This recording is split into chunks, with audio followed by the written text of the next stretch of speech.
I started becoming psychotic, and I started to hallucinate. It was like our world was just unraveling. She had this weird sense of power behind her. It was almost a helpless feeling. What are we gonna do? I realized we could be losing her.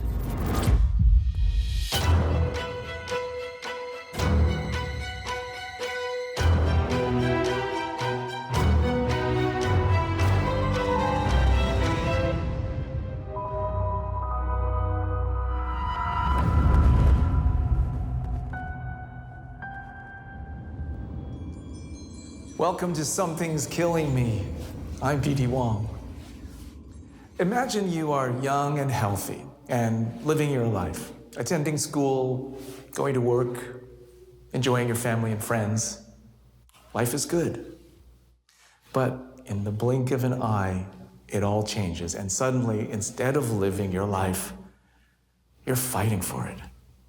You find yourself feeling anxious, becoming paranoid, experiencing hallucinations, and the scary part is, doctors can't figure out why you are descending into madness. I remember when I was in medical school, there was a term that people would often write in charts, and it was GOK. And it means God only knows. That's what it means. And people would write that as a shorthand to say, I don't know.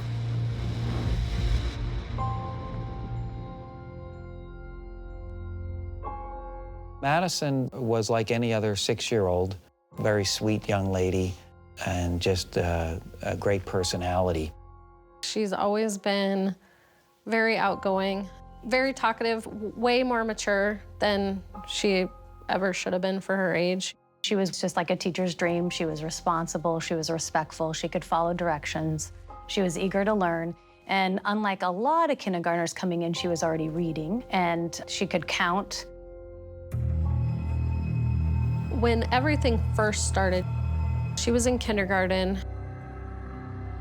We went to Disney World in October. She had a lot of bowel accidents. It was so out of character for her. She had been potty trained for almost 4 years by that point, and her behaviors were a little erratic. And then when we got home from Disney World, the behaviors continued and they intensified. Tantrums. She had never been a kid that had tantrums. She was having a 2-hour episode of being unconsolable, irritable, agitated, violent in her behaviors. Lots of yelling and screaming, I hate you, those sorts of things. It was just a kind of scary time because you didn't really know what was going on, but you knew something was wrong. She had this weird sense of power behind her, and we didn't want her to hurt herself. We didn't want her to hurt her sister, to hurt us. The part that I will never forget was when she was underneath the table. She was scared of everything. If we would come near her, she thought that we were going to be mean to her or hurt her.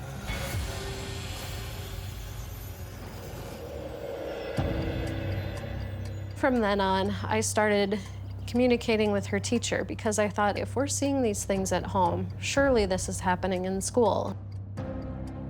When we were in whole group, the kids are sitting on the floor, and I looked over at Madison, and her mouth is twitching, and she kind of has some red splotches on her face, too. And I said, Madison, are you okay? And it's like she panicked, and she just started spitting like a whole bunch of saliva. The next day, I got an email from her teacher that said, something maybe is a little off. She was having a lot of trouble even speaking. She knew what she wanted to say, but she couldn't get it out. And then all of a sudden, she just started this gibberish, and then she vomited. And then I was like, okay. And so I met with her teacher after school, and she said, you need to take her to an ER. You need to, I think there's something wrong with her. We saw a doctor, and the doctor checked her over, and she said, there's nothing physically wrong with her. I think you need to be seeing a psychiatrist or a psychologist. She's probably schizophrenic. Schizophrenic? How do you diagnose schizophrenia in a child? Like, it just didn't make sense. It's like there was too many pieces of the puzzle that we still hadn't figured out to just go with such a meaningful diagnosis that was going to affect the rest of her life. Things got worse and worse at home. She was confused a lot of the time. We were at a point we were struggling just to survive and get her to bed at night and get some sleep and move on to the next day where we started it all over again. I started reaching out to behavioral therapists. Maybe they can tackle, are we doing something wrong as parents? Is there something more going on medically? What is this? We were spending hours on the internet doing reading and research, and it just was almost a helpless feeling of, what do we do? How do we go about this? Because the behaviors had changed so much and had gotten so unreal and unbelievable, I started videotaping her. Hey, you're gonna hurt yourself. Hurt yourself. Can you relax a little? I don't want you to hurt yourself. Right now, this has gone on ever since she got up this morning. Hey. Hey, you wanna come down with me?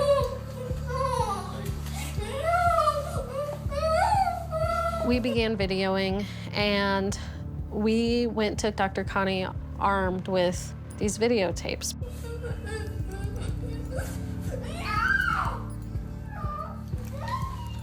Because I thought, this lady's never met her before. She has no idea what she's normally like, what she used to be like. When I walked up to her in the lobby and extended my hand to shake her hand, she looked at me like she had no idea what was happening. Could you go lay down? Yes, no? What's the matter? Sometimes she seemed to be tracking pretty good, and other times she would just look very confused. At the end of the appointment with Dr. Connie, she said, okay, this is not a behavioral health issue. There's something else wrong. And I said, I can't tell you what's wrong with her, but I'm very confident that there's something medically wrong with her. I said, okay, like take your breath away type of moment. How serious are we talking? Do we need to be going straight to the hospital? I know Maddie very well, just been taking care of her for so long. When you'd look in her eyes, there was an absence there. We pleaded with him, help us figure this out. What's wrong with her?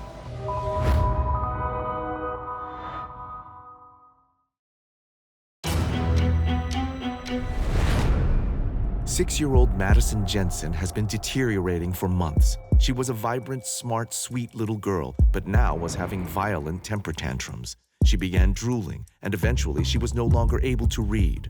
Madison's parents were desperate to find out what was wrong. Mandy and Corey had that look to me as, something's wrong with Madison. We gotta fix this, because this is not our baby.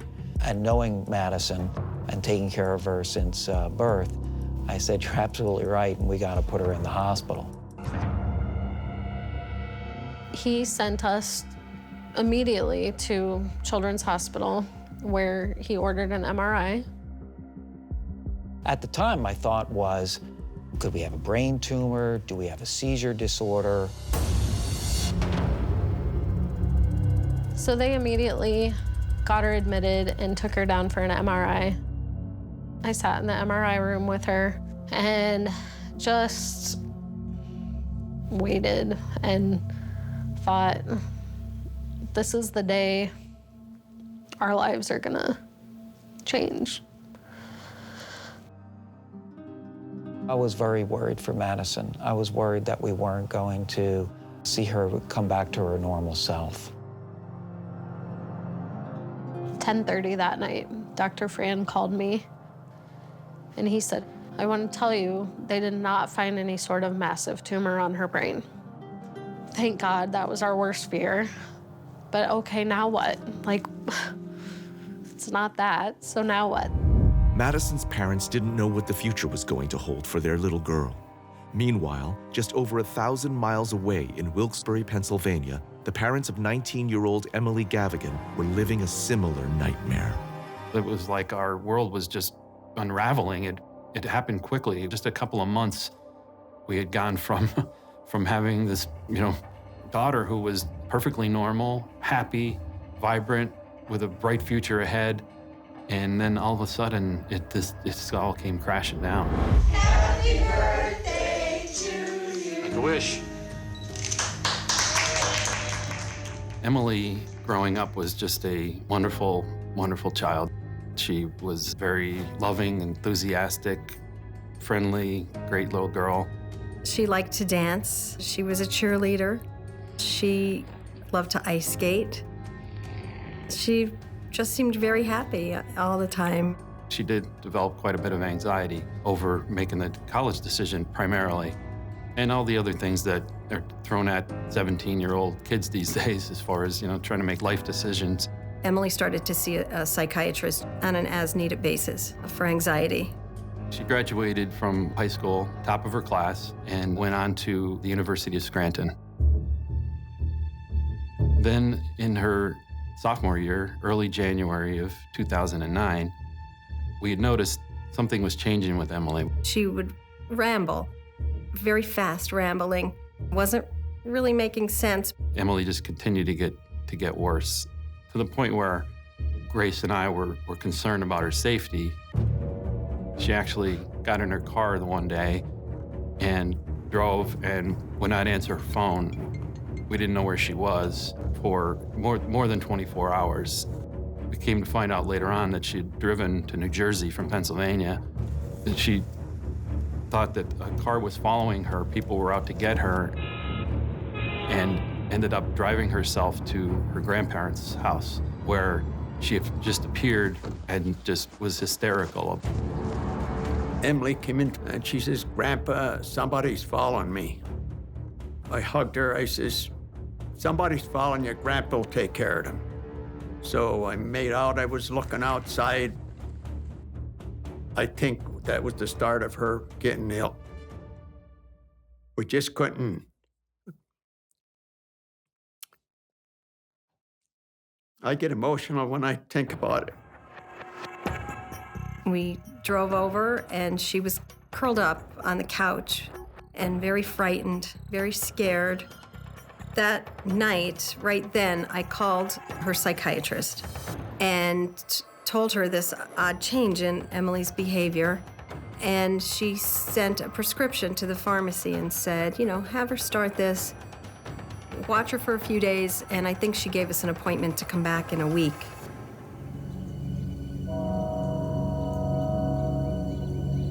The next morning, we did have tickets to go see a show, and we decided, Emily seemed fine in that she wasn't frightened. Her behavior had calmed down quite a bit, so we thought, let's just go about our business. Sounded like a good idea until we were on our way. We were about 20 or 30 minutes into the trip, and Emily turned around and said, "Dad, this blue car, it's following us," and it started again.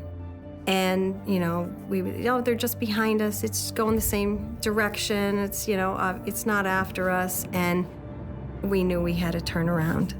We started to see that something was terribly going wrong with her. On our way home, I called the psychiatrist. It was a Saturday morning, and I called her from the car. She opened the office and met us there. And after speaking to Emily for a few minutes, she said, "I recommend you take her to the emergency room for an evaluation and possible hospitalization." We went to the emergency room of the local hospital, where she was evaluated and ultimately admitted to a local mental health facility. Emily was 19 years old, so she was an adult. My wife and I didn't realize that when we turned her over to the mental health facility, we were no longer part of her care. We were pretty much blocked out of seeing her for 72 hours. You want a diagnosis, you want a name, you want to know what is going on with your child. When we first showed up at the hospital, Emily was like a different person. We didn't know who she was.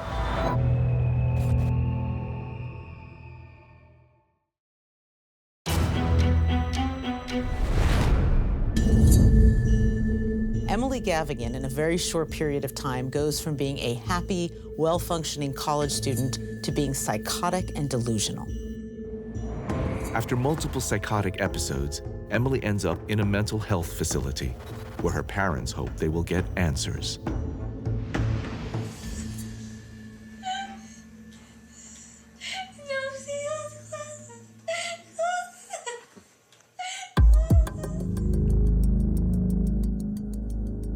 When we first showed up at the hospital, Emily was like a different person. We didn't know who she was.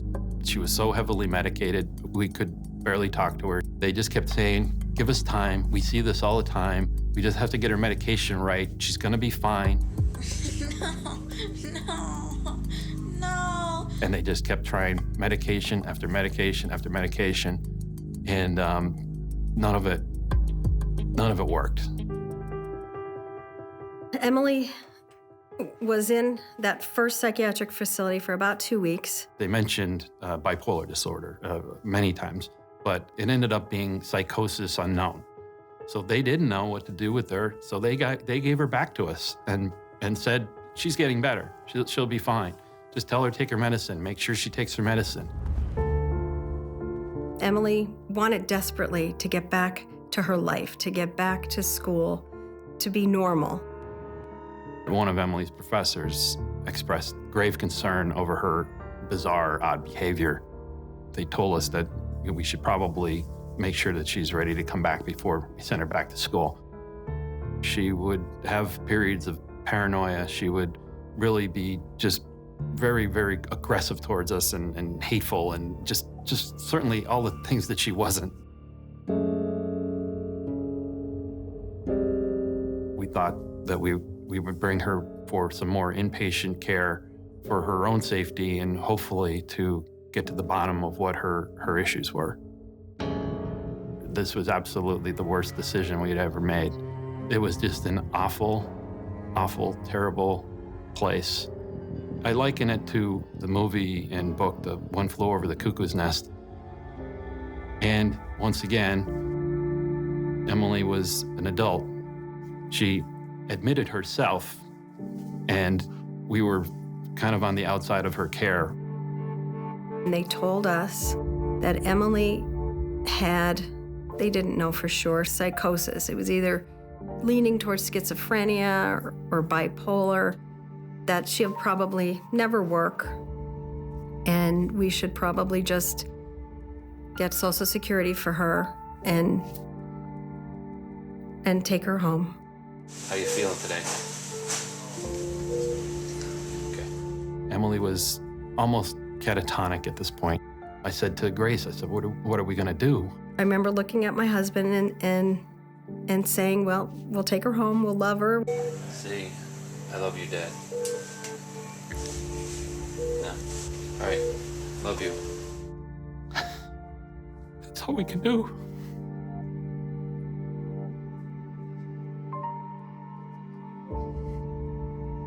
So we brought her home, and that's what we thought we were gonna do. We were just gonna love her and do whatever we could for her. We thought, this can't be. There's gotta be another answer here. You know, why did this happen so rapidly? Why did this perfect person, perfect, wonderful child, why did this happen?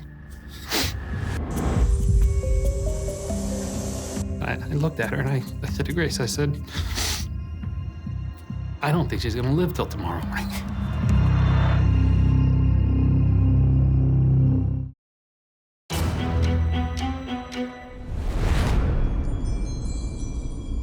Welcome back to Something's Killing Me.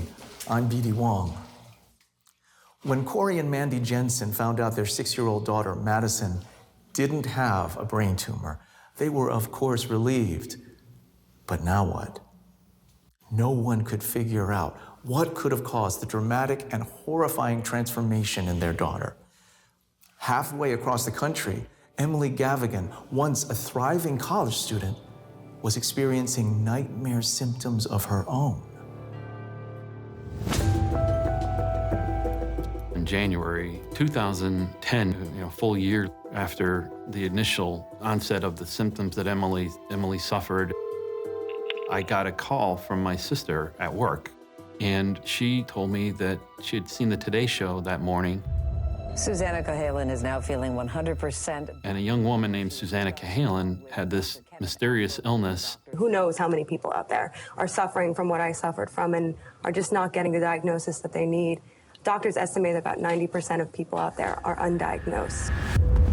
Susanna had written an article in the New York Post, and it turned out that she had very similar symptoms to Emily's sudden onset of psychiatric symptoms that turned out to be a medical issue that could be treated. So I took the information and I sent it to Emily's psychiatrist along with a note. He said, who sent me this article? And my husband said, I did. And he said, I believe that you're in denial about your daughter's mental illness. That's outrageous. When you have someone with a mysterious illness that no one can quite explain, you should be welcoming input from the patients, not scolding those patients. Throughout this, Emily was having her ups and downs, but all through, she was very motivated to get back to school. And ultimately, her focus on that was a very positive thing because she was able to get back to school in the fall. And then in March, she came home from spring break. She was eating a pint of Chunky Monkey, and the ice cream was hard, and she was holding the spoon in such an odd way, trying to get the ice cream out of the container, and she would laugh. And I said, Emily, what are you doing? And she just laughed. Turns out that she couldn't use her right hand. So once again, another symptom. We don't know what this means. We called the family doctor at that point, and he sent us for an MRI. Our family doctor asked that we just stay there, that the radiologist would call him with the result, and then he would call us. And he did, and he said, Emily has MS. Emily gets admitted to the hospital. A neurologist begins the treatment for MS. We were probably the first and only family in the history of diagnoses to be happy that our child may have MS, just because we may have an answer. They discharged her with intravenous steroids to be administered at home as a treatment for MS. And within a few days, I was with Emily. We went to pick a few things up, and she started to stumble. And I realized she didn't trip, that she was starting to have difficulty walking. I called my husband and I said, we have to go back to the emergency room. Something is not right. We got to the emergency room at Geisinger.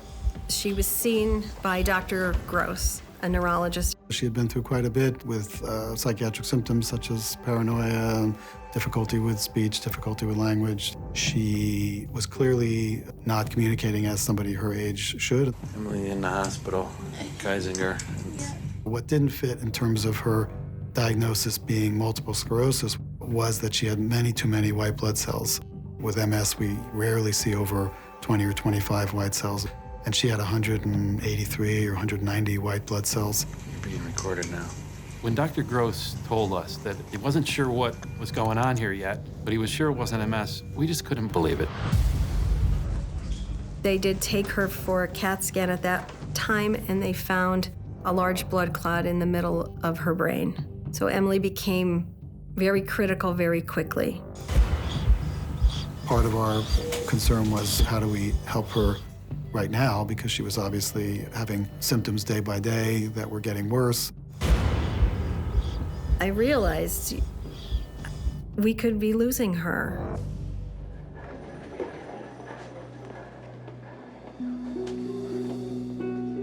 They got Emily stabilized from that, brought her to the ICU, and Dr. Gross stayed behind at my request, and it was just the two of us in the room. And I handed him the article that Susanna had written in the New York Post. The article gave us information about what the disease might be, although we certainly weren't sure that that's what it was at that point. And also it gave us a source of who knows a lot about this disease. It mentioned the University of Pennsylvania. And I guess sometimes you have a feeling, I looked at her and I said to Grace, I said, I don't think she's gonna live till tomorrow morning. And about 2 hours later, she flew away in a helicopter to the University of Pennsylvania.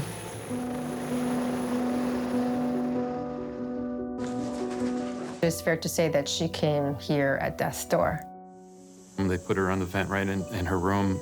And then I'm thinking, we're gonna be unplugging this like in the next couple of days and she's gonna die. April 20th, 2010, Emily on a ventilator. She had tubes, IVs, and the blood pressure cuff, and hooked up to a heart monitor. Grace looks at me and says, how much more can we take? And I said, apparently a little more. We have to. They got her to a point where they felt there was a window of opportunity that they could test her. They could temporarily take her off the blood thinner to get the spinal tap to do the test.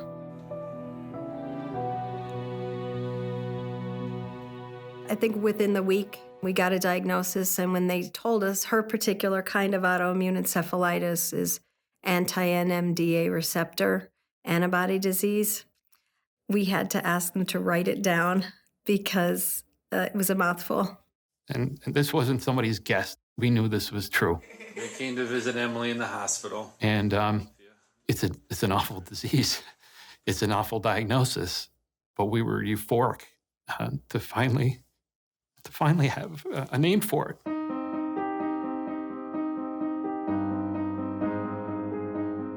These autoimmune encephalitides occur as a result of an immune response that unfortunately intended to fight off a bad target hurts a good target. And in these instances, it turns out to be the brain that's the good target.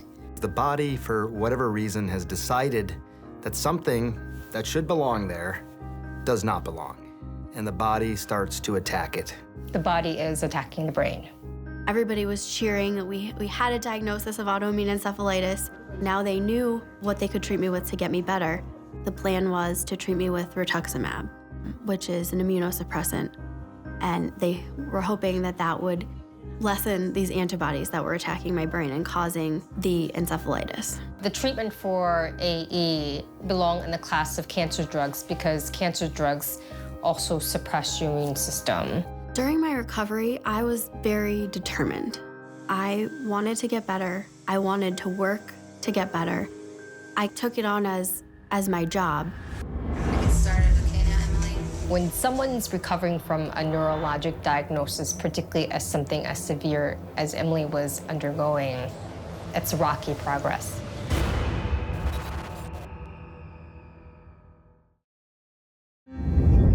After being sick for more than a year, Emily Gavigan is finally diagnosed with anti-NMDA receptor autoimmune encephalitis. Emily and her parents say if it wasn't for Susanna Cahalan, Emily may never have been properly diagnosed. My name is Susanna Cahalan. I was 24 when in 2009 I was diagnosed with anti-NMDA receptor autoimmune encephalitis. When I got to see Susanna, after a few weeks already hospitalized, she was severely impaired from a neurological standpoint. There was a possibility that Susanna may end up in nursing home or locked up on psychiatric ward or even facing death. This is a disorder characterized by inflammation of the brain caused by misguided autoimmunity. Susanna's own immune system starts misfiring erroneously against her own brain tissue. Recovery is a very complicated one step forward, two steps back process. When I was released from the hospital, I could not read and I could not write and I could hardly walk. The majority of our RIA patients go to brain injury programs in acute rehab hospitals where through intensive therapy, physical therapy, occupational therapy, they are given the opportunity to relearn what the brain injury took away. 7 months after my diagnosis, I went back to work. I was still not fully there, and the New York Post was really kind to me. My colleague, my friend, went to my editor and said, you should have her write about this. It's really interesting. So I wrote that story, and the response was incredible. It's terrifying. I had this mission now, and that's when I went on the Today Show and talked about my experience, and then the response was even more incredible. And at that point, I knew, okay, I have to write a book. I'm Emily Gavigan, and in 2010, I was diagnosed with NMDA receptor autoimmune encephalitis. While Susanna was writing her book, Brain on Fire, she asked if she could interview me and my parents to be in the book. So the first time I was able to meet her in person was when she came to my house to interview us. Meeting her and realizing if she wasn't able to tell her story, I wouldn't have gotten a diagnosis. And that connection, it was just surreal. I wrote Brain on Fire in 2012. I don't think I really thought it would be read. And then it came out, and I started getting emails. And I started getting flooded with emails from people who needed help. We were invited then back to the Today Show, telling the story about how Emily was diagnosed through Susanna's story. Susanna, I'm just so thankful for her. If she hadn't been here, then I probably wouldn't be here. And the way we can relate about what we've gone through, too. Emily would not be with us today if Susanna did not bring that information to the masses. By writing about her battle with autoimmune encephalitis, Susanna Cahalan was able to help save Emily Gavigan. But can she help Madison Jensen? The 6-year-old from Omaha, Nebraska, was now in the hospital fighting for her life. Corey and I decided, all right, they don't know what they're doing. Like, they don't know what to look for next. Let's start researching. Doctors cannot figure out what's wrong with Madison. They do all sorts of tests. They test her for a seizure disorder, and she doesn't have it. They look for a brain tumor. There is none. Her parents at this point are terrified. I brought up my Yahoo Mail, and on the front page of Yahoo Mail, there was this thing about Brain on Fire. We stayed up until all hours of the night researching. When Madison's mom read that book, she said so many of these symptoms match up. Her daughter's experience in many ways was very similar to Susanna's. The next morning, a doctor came in, and I mentioned it to her, and she said, no, we've tested kids for this disease before, and nobody's ever had it. It's super, super rare. No. And she totally blew me off. During that time, we were contemplating other diagnoses as well, because we just weren't seeing Maddie see any improvement. And in fact, probably worsening. After they unhooked her from the EEG equipment, this other doctor decided to run a spinal tap. And I knew that the only way to test for anti-NMDA receptor encephalitis was through a spinal tap. So I thought, okay, great, here we go. I might get my way here. When we got the lab values back that showed the abnormality in the serum for NMDA receptor encephalitis, we went with that diagnosis. Madison was in the hospital for about a week with getting alternating IVIG and IV steroids as first line of treatment. She responded really well to the treatment. They figured out that I had anti-NMDA receptor encephalitis. Now the doctors knew what to do. The uncertainty and the unknown was probably the scariest.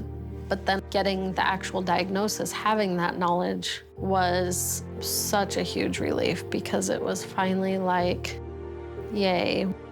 I really think that Susanna, in writing the book, is the one who started to create the awareness. Without that linking Emily and Emily linking Madison, I don't know if we'd have ever got the correct diagnosis. They helped me when they were on the Today Show. So like if it keeps like going, then maybe we could help someone and then they could also be on something, then it'd just keep going. It'd be like, it's like a chain where it's just keeps spreading and then a lot of people will know about it. Every time I see or talk to Emily and Susanna, I don't know, I get super emotional because they saved her. I mean, really, they saved Madison's life.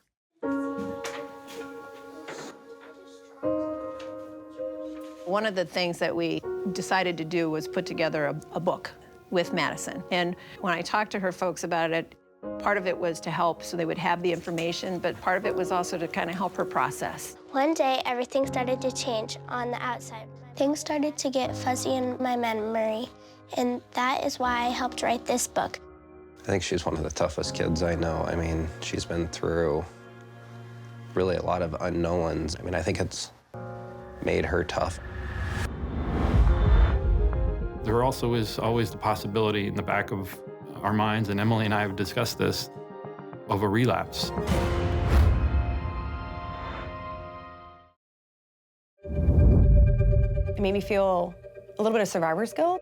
It's a little bit of like, why did I get so lucky? AE can be deadly. It can be deadly if not treated in some way.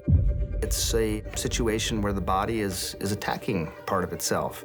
But as that process gets worse, it can spread and it could potentially cause death. Back in 2005, we have 5 cases. In 2007, we have around close to 10 cases. And in 2010, there was presentation of around 100 cases. And now we have thousands and thousands and thousands of cases. The rising incidence of AE is largely due to rising awareness. Misdiagnoses are common in medicine in general, and maybe a little more common in neurology because there's certainly a lot of mysteries about the nervous system that we really don't understand. I have no doubt in my mind some of those patients in the past either placed in nursing home or locked up on psychiatric wards, and unfortunately, many of them died from unexplained mysterious disease, often mistaken as intractable psychiatric disorder, psychosis, or schizophrenia.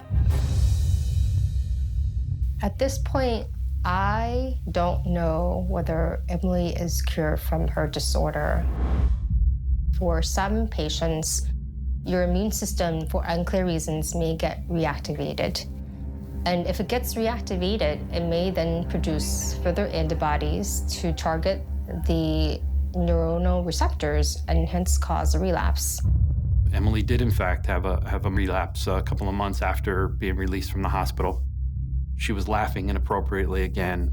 She was just a little bit combative, aggressive, went back to the hospital and was treated with some more Rituxan and just got back to school with no issues. I do every day think of the possibility of another relapse. I'll say to my husband, Bill, did you talk to Emily today? How did she sound?